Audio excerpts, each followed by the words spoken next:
चिराग पासवान को डैमेज तो बहाना है, नीतीश कुमार का असली निशाना कहां है, समझे आगे की पॉलिटिक्स। लोक जनशक्ति पार्टी एलजेपी में टूट हो गई है। इस पूरे राजनीतिक घटनाक्रम का मास्टरमाइंड बिहार के मुख्यमंत्री नीतीश कुमार को माना जा रहा है। यह बात सामने आने पर पहला सवाल यही उठता है कि साफ सुथरी पॉलिटिक्स में विश्वास रखने वाले नीतीश कुमार आखिर इस तरह के फैसलों की अगुवाई क्यों कर रहे हैं। आइए राजनीतिक संकेतों के जरिए समझने की कोशिश करते हैं कि आखिर नीतीश कुमार का असली निशाना कहां है। लोक जनशक्ति पार्टी एलजेपी के संस्थापक रामविलास पासवान के निधन को अभी 1 साल भी नहीं हुए हैं, लेकिन उनकी पार्टी और परिवार दोनों बिखरते हुए दिख रहे हैं। पिता ने जाते जाते बेटे चिराग पासवान के हाथों में पार्टी की कमान सौंपी थी, लेकिन युवा नेता अब तक जितने फैसले लिए हैं उनमें कहीं भी सकारात्मक सफल नहीं मिली है।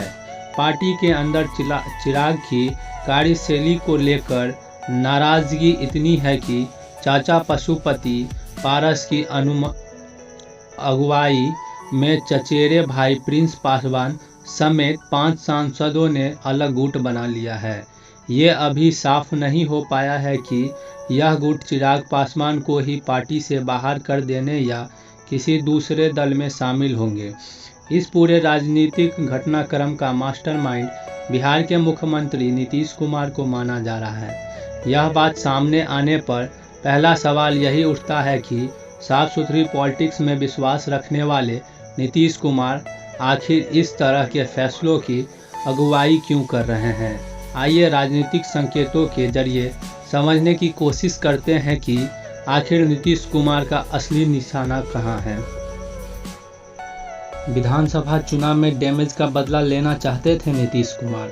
2020 के बिहार विधानसभा चुनाव में वोटिंग से कुछ दिन पहले चिराग पासवान ने एनडीए से अलग होकर अकेले मैदान में उतरने का फैसला किया था। चिराग ने बिहार चुनाव में उन सीटों पर मजबूत प्रत्याशी उतारे जहां से जेडीयू के कैंडिडेट थे। वहीं जिन सीटों पर बीजेपी के प्रत्याशी थे उन पर अपनी पार्टी का कैंडिडेट ही नहीं उतारा। माना जाता है कि इससे जेडीयू को भारी नुकसान उठाना पड़ा और मुख्यमंत्री नीतीश कुमार की पार्टी जेडीयू 43 सीटों पर सिमट गई। वहीं बीजेपी 74 सीटों के साथ दूसरे नंबर पर रही। बीजेपी की केंद्रीय टीम की दखल से नीतीश कुमार को एक बार फिर मुख्यमंत्री की कुर्सी मिल गई, लेकिन नंबर गेम में पिछड़ने के चलते बीजेपी की राज्य इकाई उन पर मनोवैज्ञानिक दबाव बनाए हुए हैं।